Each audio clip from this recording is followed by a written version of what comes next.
One of my new co-ed college roommates has a weird fantasy and obsession with Asian women, which makes him obsessed with me, and now he's stalking me and I'm convinced that he's trying everything just to get in my Japanties. I, Teen F, just recently started college. I was super nervous but excited about moving into the dorms and leaving home. My parents and brother came to help me move in and see me off. The dorm building looks amazing. It's one of the newer ones near the campus, so it's a modern building and all the decor is fresh. It's really beautiful. Moving in went fine, few tears, but it was okay. I was super excited to start a new chapter in my life. The rooms are single rooms, each has an ensuite shower and toilet in it too, so no having to share facilities. The kitchen is shared as is a common room area with a TV and sofas. It's shared between 8 people and we found out it was 5 girls and 3 guys sharing those areas. I met everyone while moving in and everyone seemed friendly and just as nervous as me. There was one of the guys, 18M, though, who was very interested in me and another girl, both Asian, and began trying to impress us with the 5 words of Japanese he knows, and all the anime/video game knowledge he has. I'm from the Bay Area and I'm not really all that knowledgeable about my heritage and what's going on in Japan. Even my family in Japan, we don't really have any geeks for me to learn this stuff. I brushed that off as it's not really the first time it happened. My family moved when I was in high school and I went to somewhere that didn't have many Asian students, so some guys were interested in me based on my looks. So the other girl, I'll call her Trish for this, and we'll call the guy Chris the creep, or just Chris for short. I found out Trish has a boyfriend from high school and he comes to visit her and hang out since he goes to school not very far away. Chris also found this out as Trish told me he'd been talking to her in the common room, and when her boyfriend visited he seemed to lose a lot of interest in her. The other 2 guys I didn't talk to much, but they seemed nice. They told everyone in the dorm about a party on another floor that they were inviting people in the dorm to. I talked to some of the other girls and Trish, and everyone gets along, which is something I was worried about before coming to college and hearing roommate horror stories. But onto my horror story. Chris also came to that party and pretty much followed me around all night. We spoke a little, but he mostly just seemed to be walking around anywhere I was and watching me. After I left, he walked with me and another girl back to the dorm. She wasn't feeling well and I'd had enough, so I said I'd walk back with her, and he invited himself to help too. He pretty much ignored her and started asking me questions about boyfriends and if my parents will only let me date Asian boys. What the F? Anyway, since the first week of moving in, anytime I'm in the kitchen or common areas, he's there. The only time I get a break is when he has classes, but I don't think he goes to all of them, and he's talking about changing one of them to one of my classes. I made some other friends and I've been eating with them a lot recently. He's even showing up in those areas we eat. You could argue it's coincidence because it's a popular spot for students to go, but it feels like he's been spying on me. My room has a lock at least, so he can't come in here, not that he hasn't tried. One time I went to the kitchen to get some snacks I had in the fridge that I could heat up and eat while doing some work. He was in the kitchen doing his work and he starts talking to me. I wait for my food to cook and just kinda talk to him a bit. Then he vanishes from the kitchen by the time I turn around and I go back to my room. He's standing in there just looking around and complimenting my room. I got really angry and told him to leave, and he just kinda laughs and leaves. One of the guys who also lives in the dorm saw it and asked if I'm okay. I just said it's fine and locked my door. The most recent thing is I started finding poems slid under my door. It's obvious who it is, and after I told Trish, she and some other girls asked him and he denied it. After that happened, I've had a new poem each day and they get progressively worse. He's also recently been telling people that he told his parents about me, and his dad said we'd make a nice couple, and they said he has pictures of me on his phone I don't know about. This person has no socialization skills and no concept of boundaries.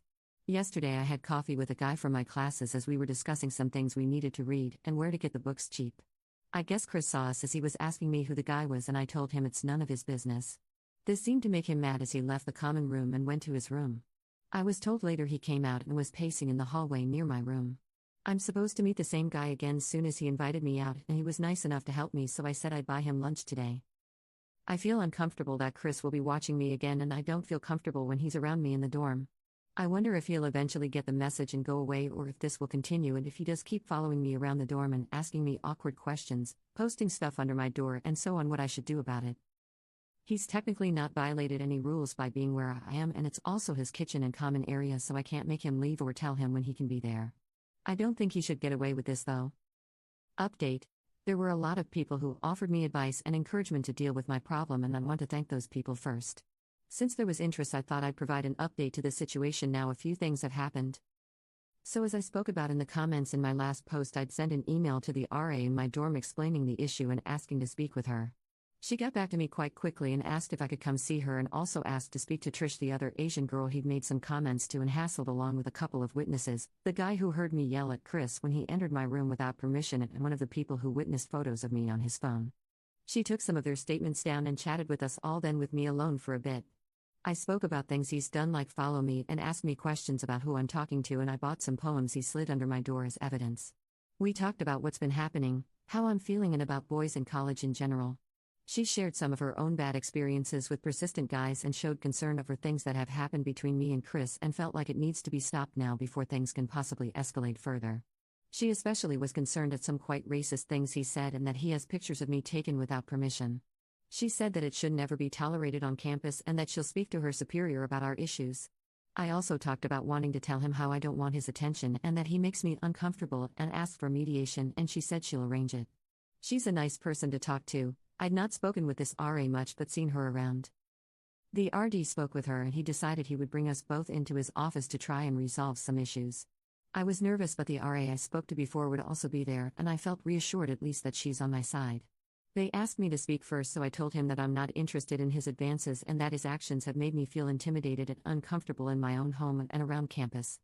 He seemed all a bit naive and immature about the situation and acted like he couldn't understand what he was doing was wrong, but he did acknowledge that entering other people's private rooms without permission was wrong and apologized. When the subject of racism came up, he said he didn't think what he said was racist. The RD explained that he can't say things like that and it's against school policy to discriminate against other races or make them uncomfortable with those kind of comments, and Chris finally apologized for those comments too. When he spoke, he agreed to not pursue me anymore and to stop posting notes. He was asked to remove photos from my phone and did it there in the room. He took several photos of me around the dorm and was told it was warned about respecting privacy and about student safety. He again seemed to miss the point and not really understand what he did wrong. Chris mostly just kept asking if his parents would be informed of any of this if he agreed to leave me alone. He seemed kinda angry, but he couldn't really do anything with the RD in the room watching, and all he could do was constantly ask that.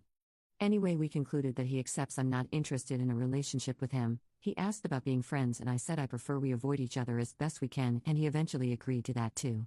He again apologized for making me uncomfortable and for making remarks that he shouldn't have made, along with other stuff he did like pictures and being nosy. We pretty much agreed that we'll stay away from each other, and that meeting ended. I didn't feel great, but at least I said what I wanted to say. They also addressed what I told them about him saying he wants to do a class I'm in. They asked if he's applied to switch to that class yet, and he said he hasn't. They said if he does, they'll have a chat with them and make sure we are put in different classes. After the RA spoke to me again alone, she gave me some leaflets she had and told me about a course I can take on campus to help girls with self-confidence and dealing with bad situations at parties and stuff like that, and how to look after myself. Said if I'm worried about anything to call her on her number and we can talk. I felt a little better after that, but still nervous about dealing with Chris, who now felt wronged and probably like I told on him. It turned out that after speaking with the RD alone, he requested to move dorms. I was thinking of putting in a request but was told he'd already done so. I was not told of the reasons he gave, but I'm assuming he decided he didn't want to risk getting into more trouble. I was told that the RD and him made some agreements, and it's on record that he was warned about his behavior and he's agreed to various things to improve and to have regular counseling to improve his behavior. He's agreed to not approach me or do anything that can be seen as harassment or intimidation. Things like watching me, spreading rumors, or trying to contact me directly or through others and stuff like that. He can't enter our floor of the dorm building after moving unless he's accompanied by an RA or campus security. Latter is just in case he leaves and says some of his belongings are in the dorm. He can come in with an RA and collect them, and we'll have to leave right after. They'll be there to make sure he doesn't use it as an excuse to cause trouble. He's not banned from the dorm building itself or visiting other people, but if he's seen loitering around outside without any reason to be there, they might consider it harassment or intimidation. He also agreed to not ever do anything like follow any students around, post notes, enter private rooms, or make racist comments, and so on. If he breaks any of these agreements, he'll probably have some sort of discipline action taken and is being given a chance to behave himself. The RA said they'd prefer to not just punish students but work with them, and hopefully he can have more positive relationships with other students. I'm not 100% happy with him just being warned, but at least he's agreed to leave the dorm, and the new building he's in is about 15 minutes walk, so no real reason why he'd need to come here since it's out the way. Spent one last night in the same dorm, and we both stayed in our rooms and avoided speaking. They found a space for him pretty quick and helped him move the next day, and that was it. He didn't come back to collect anything else, and I've not seen him since he carried his stuff out the dorm yesterday. I hope he listens to the warning and sticks to what he said he'd stick to. I want to enjoy myself on campus again without worrying about what he might do. I didn't see him as dangerous, but you never really know. I hope this will be the end of the issue and I can move on from this very stupid person.